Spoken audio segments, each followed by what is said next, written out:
Dice la filósofa y activista Angela Davis que la violencia de género es la forma más pandémica de violencia en el mundo.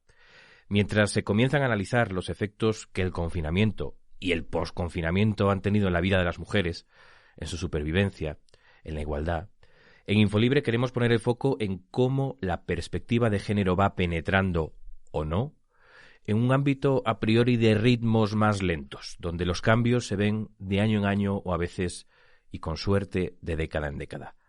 La justicia. El quinto párrafo, un podcast de Infolibre. Con Daniel Basteiro. Bienvenidas, bienvenidos al quinto párrafo, una conversación de Infolibre para quienes van más allá del titular. Soy Daniel Basteiro, el director de Infolibre, y si estás escuchando este podcast es gracias a las socias, gracias a los socios que apoyan el periodismo de investigación y los artículos en profundidad. Sobre estos temas que no se agotan en un tuit, sobre cómo se investigan, charlo más o menos cada semana con periodistas que los conocen muy a fondo. Me acompaña Ana Moreno, que es periodista de Infolibre y que está a cargo de la información de tribunales. ¿Qué tal, Ana? ¿Cómo estás? Muy bien, encantada de estar aquí. Ana acaba de escribir un artículo donde se recogen datos del Observatorio contra la Violencia de Género del CGPJ que ponen los pelos de punta. Pero lleva un tiempo siguiendo el fenómeno más amplio, ¿no? De qué manera la justicia está cambiando su forma de actuar sobre estos casos. Vamos a ponernos en situación con la ayuda de Samuel Martínez y enseguida lo comentamos. Y la culpa no era mía, ni dónde estaba, ni cómo vestía. Y la culpa no era mía, ni dónde estaba, ni cómo vestía. El violador eras tú. El 97,7% de las víctimas de delitos de violencia sexual contra adultos son mujeres. Y el 100% de los agresores son hombres. De los 100 casos que analizó el Observatorio contra la Violencia Doméstica y de Género, solo una de las víctimas era un varón. Cuando las víctimas son menores de edad, el 93,8% de los agresores también son hombres.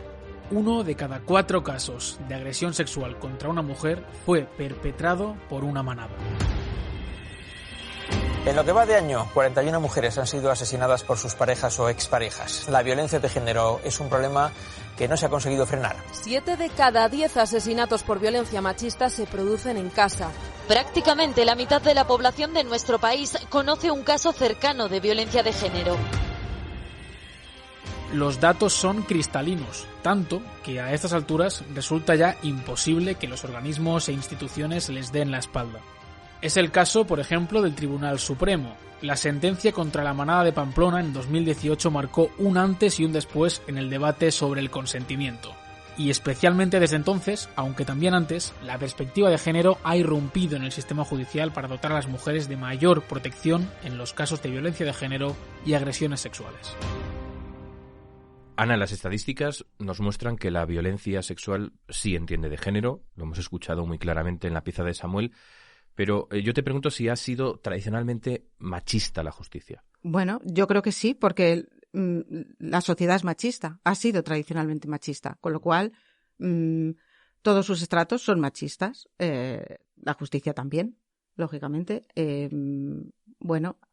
Las mujeres, ahí se ven en las cifras, las mujeres solo ocupan 1 de cada 5 plazas del Supremo. Hay un evidente sesgo de género en el acceso de las mujeres a la cúpula judicial, y eso que ahora las mujeres son mayoría en la carrera judicial. Más del 53% de los jueces son mujeres. Sin embargo, estas cifras no se trasladan a la cúpula judicial. No vemos cómo cada vez más mujeres pueden acceder a puestos en los que se toman las decisiones, por ejemplo, en el Supremo, que es el tribunal que marca un poco el camino al resto de instancias judiciales. ¿Y este sesgo de género del que me hablas es algo que esté empezando a corregirse? Es decir, ¿se ven avances en los últimos años? Claro que sí se ven avances. Al final, cada vez más mujeres llegan. Tenemos en cuenta que el primer Tribunal Constitucional sí tuvo una mujer, pero luego estuvo casi 20 años sin otra mujer. Y además, ahora cada vez hay más, por ejemplo, más mujeres en el Tribunal Supremo. Ahora hay una presidenta de sala en el Tribunal Supremo, cosa que no había ocurrido nunca. Bueno, pues poco a poco empiezan a cambiar las cosas. Esto se empieza a reflejar en la justicia que imparten, no solo en quién la imparte. Sí, se empieza a reflejar, bueno, porque al final se hacen leyes que apuestan por la igualdad y se interioriza que todo juez debe tener una perspectiva de género a la hora de aplicarlas. Cuando hablamos de justicia y violencia sexual o incluso violencia de género, hay una sentencia, hay un caso que sobresale por encima de todos, ¿no? El juicio a la conocida como Manada de Pamplona, ¿no? Se escuchó ese yo sí te creo en la calle, hubo una indignación general, miles de mujeres, también hombres feministas clamando ante una justicia que, bueno, creían que los desamparaba, las desamparaba. ¿Fue esta sentencia un antes y un después? Sí, totalmente. Bueno, todos los juristas con los que hemos consultado la marcan en los... Bueno, la sentencia de la Manada hay que verla en varias fases. Lo que marca es el año 2018, que es la sentencia de la Audiencia Provincial de Navarra, que condenó por abuso y no por agresión a los 5 acusados. Bueno, eso generó una indignación, un clamor social. Muchas mujeres y hombres salimos a la calle. Y, bueno, al final el Tribunal Supremo corrigió esa sentencia y efectivamente dijo que lo que había habido ahí era una agresión sexual, una violación. Y Ana, ¿qué es lo que cambió en la justicia con esta sentencia? Bueno, esta sentencia fue muy importante, bueno, por lo que significó para las mujeres, pero sobre todo por 2 cosas. Una de ellas es que el Supremo hizo suyo el lema del solo sí es sí. Vino a decir claramente textualmente, que el silencio de la víctima solo se puede interpretar como una negativa, con lo cual el consentimiento debe manifestarse de forma expresa o deducirse claramente de la conducta de la víctima, ¿no? Y luego, por otro lado, estableció que en una violación grupal son culpables los autores materiales, pero estos a su vez también pueden ser considerados cooperadores necesarios del delito de los demás. Pueden ser cooperadores necesarios también los cómplices, los que ayudan a crear ese clima de intimidatorio para que la violación se pueda producir. Recientemente ha habido novedades legislativas que están en trámite. Estamos hablando de la ley conocida como la del solo sí es sí. Yo quería preguntarte de qué manera esta ley protegerá más a las mujeres y por qué ha sido tan polémico eso del consentimiento. Antes lo hablábamos, al principio estuvo redactado de una manera más en negativo, es decir, si no hay consentimiento será una agresión sexual, y finalmente se cambió ligeramente esa redacción para decir, se entenderá que haya consentimiento cuando se diga explícitamente, ¿no? ¿Cómo cambiará esta ley la justicia que se imparte en este país? Es importante ese cambio de mentalidad del que hablábamos y aplicar la perspectiva de género, pero la justicia, por tradición, por cómo es conservadora. Es decir, aunque el Supremo haya dictado fallos importantes, como el de la Manada, también es fundamental que estos cambios se vean reflejados en las leyes. Lo que plantea la ley del solo sí es sí es que el consentimiento sea la clave para determinar si ha habido una agresión y no tanto la violencia que ejerce el agresor sobre la víctima. Por lo tanto, de esta manera se elimina el abuso y cualquier acto sexual que no tenga el consentimiento de la mujer será considerado una agresión sexual. La desigualdad está en todo y no solo es violencia física, sexual, en el ámbito de la pareja o la expareja. Están los techos de cristal, antes comentabas cómo esos techos permanecen en la justicia, ¿no? Está en la desigualdad salarial, en las prestaciones hacia las mujeres. ¿Ha habido avances también en estos ámbitos, Ana? Sí, bueno, por ejemplo, en el ámbito laboral, de derechos laborales, ha habido últimamente bastantes sentencias, bueno, fundamentales para avanzar en la igualdad entre hombres y mujeres en el ámbito del trabajo, ¿no? En la Sala de lo Social del Supremo, que es la que dicta este tipo de sentencias, es precisamente la sala que preside una mujer, María Luisa Segoviano, y bueno, por ejemplo, te cito 2 ejemplos, si quieres. En 2018 se confirmó la condena contra varios hoteles de Tenerife por los pactos salariales aplicados en los que se otorgaba al colectivo de camareras de piso, que son 92% mujeres. Fundamentalmente mujeres. Sí. Una cantidad muy inferior de salario a la percibida por los camareros de sala, que son fundamentalmente hombres. a pesar de que estas categorías se encuentran encuadradas en el mismo nivel profesional de convenio, ¿no? Este año, por ejemplo, también hubo otra sentencia clave para acabar con la discriminación de las mujeres en el trabajo, y el Supremo lo que hizo fue unificar como doctrina que la base del cálculo en la acumulación del permiso de lactancia sea 1 hora diaria y no media hora, como venía aplicando la empresa que había sido demandada, ¿no?